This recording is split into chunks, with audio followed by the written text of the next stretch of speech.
Hey everyone, this is Dean with DCA Crypto. Got your crypto news for this week. Let you know what's going on in the market. So I'd appreciate if you subscribe to my channel, smash that like button, and let's jump into it.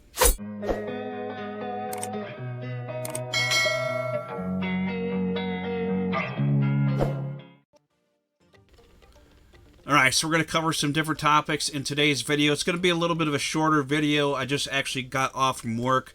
Of course, I just get over COVID, and trust me, you guys don't want to get the new strain of COVID. It is not pleasant at all. I'm feeling better, but the last 3 nights of sleep have been the worst nights that I can possibly remember. This strain of COVID is, I guess it affects everyone differently, but it was not pleasant for me at all. So let's jump into the markets here. All right, so we are at 2.2 trillion market cap with crypto overall. Reason I'm making this video a little bit shorter is because I just worked 15 hours straight. Of course, I come back from being sick and immediately get back to my job, and I'm on call. So, of course, I get called out immediately when I would normally be getting home to my family and have to go right back to work. So I literally worked 15 hours straight and just got home, so I wanted to get this out to you guys. Let you guys know that I am alive and kicking and I'm back, so we'll keep the videos coming here. So if we're going to look at the markets here, see what's going on a little bit. The markets are still in sideways action, really. Not a whole lot going on. So let's jump into that here and let you guys know what's going on exactly. So these are the charts, the lines that I've drawn out, and this is calling for a short on Bitcoin here. Will this play out or not? Not necessarily. As you can see here, it called for it and we took off. So you can't really always trust these. So you just got to be careful what you're doing. They're just indicators, so they're not always 100% accurate. But we're still in this range of these markers that I put out here, a week or two ago. We're still going up and down in this range here.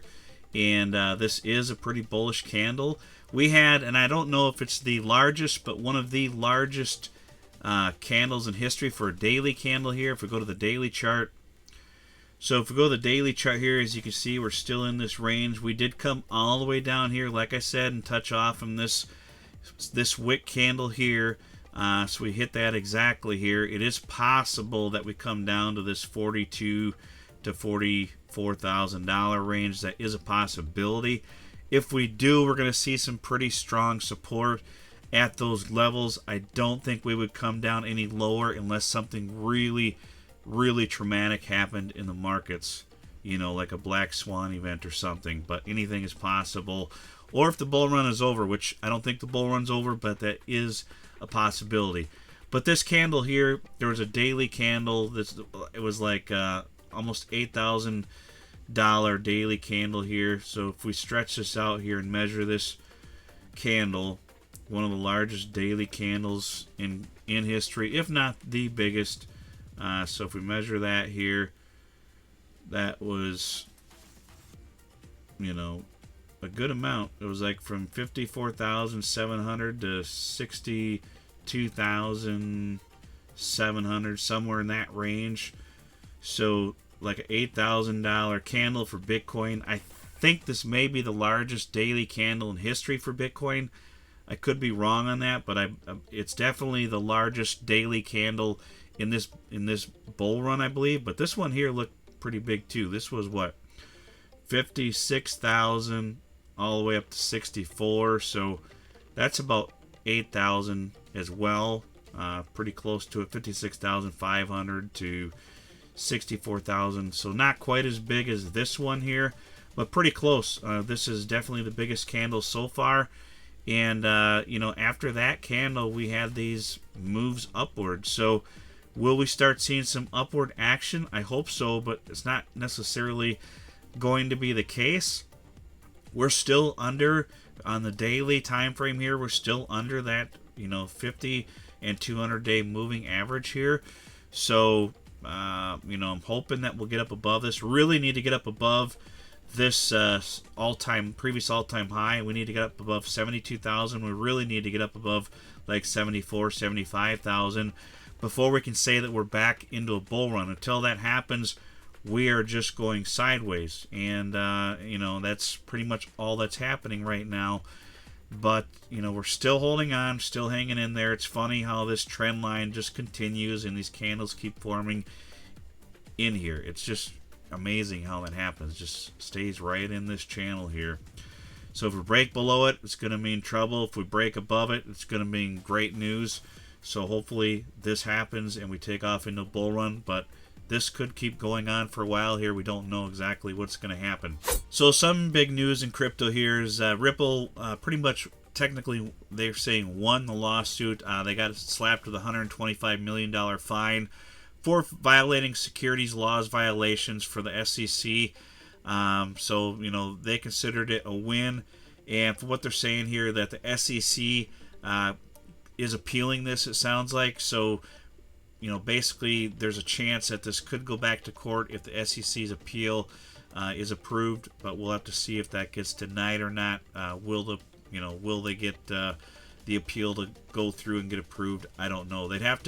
I believe they'd have to show some kind of new grounds that was not considered in the original lawsuit in order for that appeal to be approved, is my understanding of it. So we'll have to see what happens here. And originally, the SEC was asking for $2 billion. The court settled on $125 million, so it was like a 94% reduction in the amount of the fine. So they're considering that a big win, but still a lot of money. And that's not including all of the fees for attorneys and stuff like that. I'm sure they had millions and millions and millions of dollars in fees for attorneys with this, and it wouldn't surprise me if it wasn't in the hundreds, close to $100 million just for attorney fees for the this lawsuit. With the type of attorneys that they would need to fight the SEC are going to be the top attorneys in the world, and this case has been going on for several years, so those attorney fees definitely add up. And when you're fighting the U.S. government, you better have, hundreds of millions of dollars to fight something like this, because if you don't, you're pretty much screwed. So this article here is saying that it's unclear if Ripple's fight with the SEC is over. The SEC might appeal the recent ruling from, with some legal experts. I heard that they are appealing it. I don't know if that's actual fact or not. I haven't had a lot of time to dig into this because, I just got over COVID and I'm still battling it a little bit, but I'm feeling a lot better. And then I had to go right into work, unfortunately. So I haven't had a lot of time to dig into this. But, right now it's looking like this lawsuit's hopefully over. Hopefully it's buried behind us. And if they do appeal, hopefully it gets denied. So another news for crypto here. Harris administration was, doing a pro-crypto meeting or crypto meeting with some people like Mark Cuban and some people from different exchanges in the crypto space here. So I'm going to read a little bit of this article for you here. My understanding is, though, what was disappointing is Kamala did not appear for this meeting, even though it was virtual. So I don't know why she didn't appear for it, but she didn't, which is really a bad look. And my understanding of it, and I watched Paul Barron Network's video on this today, is there was a lot of negativity that came out of this meeting from the Harris administration, or it actually was the current administration, the Biden administration, that met with these folks. And I don't know why they're saying it was kind of a waste of a meeting, because they shouldn't be meeting with the current administration. They should be meeting with what the future administration would be, which they don't really know what that administration necessarily would be, because there could be some changes that are made once Harris were to, become president. She might make some changes on the current administration that would be handling crypto. So they're saying it's kind of a waste of a meeting. But my understanding is they were not under the impression that they have been negative towards crypto. And the people who were in the meeting were trying to stress to them that, yes, you've been actually extremely negative towards crypto and towards, blockchain and the industry thriving in America. And if you don't understand that, then you are not connected with what's going on in the crypto space. So my understanding was there's a lot of negativity coming out of the meeting here, but I'll read a little bit of this article so you can understand who was there. So they're saying participants in the call included top executives from Coinbase, Ripple, Kraken, and Circle, along with venture capitalist Mark Cuban, Chris Dixon and Ron Conway. On the government side, the call featured White House Deputy Chief of Staff Bruce Reed, National Economic Advisor Lael Brainerd, and I'm not sure I'm pronouncing these correctly, and Deputy Treasury Secretary Wally Ademio, and Christine Lucius, a senior advisor and director of the Legislative Affairs for Vice President. They're saying here the meeting on Thursday was organized by Democratic Representative Ro Khanna of California, and I apologize if I'm not pronouncing their names correctly. He was a known crypto-friendly leader and was one of the speakers at the Bitcoin conference in Nashville. Harris is trying to compete with Trump, the Republican nominee.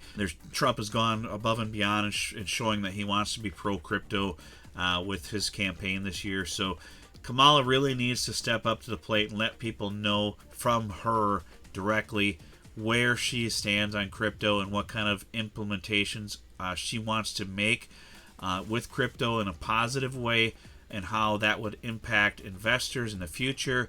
This is a big question mark out there that needs to be, it really needs to be addressed and clearly stated before the election, because people that are on the fence about who they want to vote for and are pro-crypto, they really are going to want to know how she personally feels about crypto and her understanding of it. And it's possible that she may not understand crypto enough to have a decision on it, but from my understanding, she is a very intelligent person, and she has big in the tech sector and has big understanding of that, and has been a speaker for the tech sector. So people are wondering why she wouldn't speak out about crypto if she is big in the tech sector. So, and I don't understand, and I honestly don't know enough about Kamala's past to speak either way on that, so I'm not going to. That's just what I've personally heard. So it'd be nice if we could hear from Kamala directly and how she feels about crypto before the election. So we'll have to see if that happens or not. So this article here, Russia legalizes Bitcoin and cryptocurrency mining. Russia explores other forms of international trade settlement following the U.S. sanctions blocking it from the SWIFT interbank messaging system. Vladimir Putin approved legislation to reduce its reliance on the U.S. dollar in international trade. The law will take effect in November of 2024 and allow approved mining firms to register through a slate of database to mine crypto. Small individual miners can also mine the digital currency without officially registering. If their energy consumption remains below a certain threshold, oversight of the newly legalized mining industry will be split between the Bank of Russia, the Ministry of Finance, and a select cabinet of ministers within the Russian government who will establish a more precise regulatory requirements over the coming months. The bill also introduced a ban on mass cryptocurrency advertising inside Russia. So, I don't know what mass cryptocurrency advertising means, but at least they're passing and legalizing the mining of crypto in Russia, and they made it legal, which was previously banned, so that may have caused potentially the pump on Bitcoin. And also, not to get into politics, I try not to, but I heard there was they sent like Ukraine sent 1,000 troops into Russia after this was announced. And I don't know that has anything to do with it, but it might potentially, because Bitcoin is Russia's way of getting around them being locked out of using certain payment methods. So Bitcoin is offering them the freedom that the United States and other people are sanctioning against them. And regardless of how you feel about any country out there, whether it's Russia, North Korea, China, whatever it is, when you place sanctions on countries, you're not just placing them on the government, you're also placing them on the civilians of the country, and you're starving out those people. Sanctions, they have an effect. They control, certain things, coming into the country, funds and stuff like that, supplies, stuff like that. But the people who really suffer the most out of those sanctions are the civilians of the country. So sanctions are not good.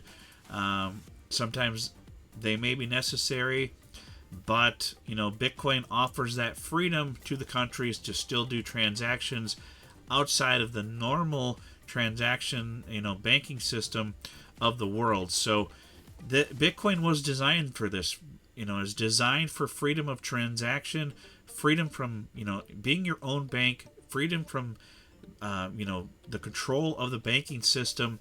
Like it or not, Bitcoin was designed for this, and Russia made the right move by legalizing Bitcoin mining and using Bitcoin as a method to get out of or around the sanctions that are being oppressed upon them. So whether you agree with what Russia is doing or not, Bitcoin is the solution for some of these problems out there. So whether that's what actually caused Bitcoin to pump, like $8,000 in one day, it's a good chance that is what caused it.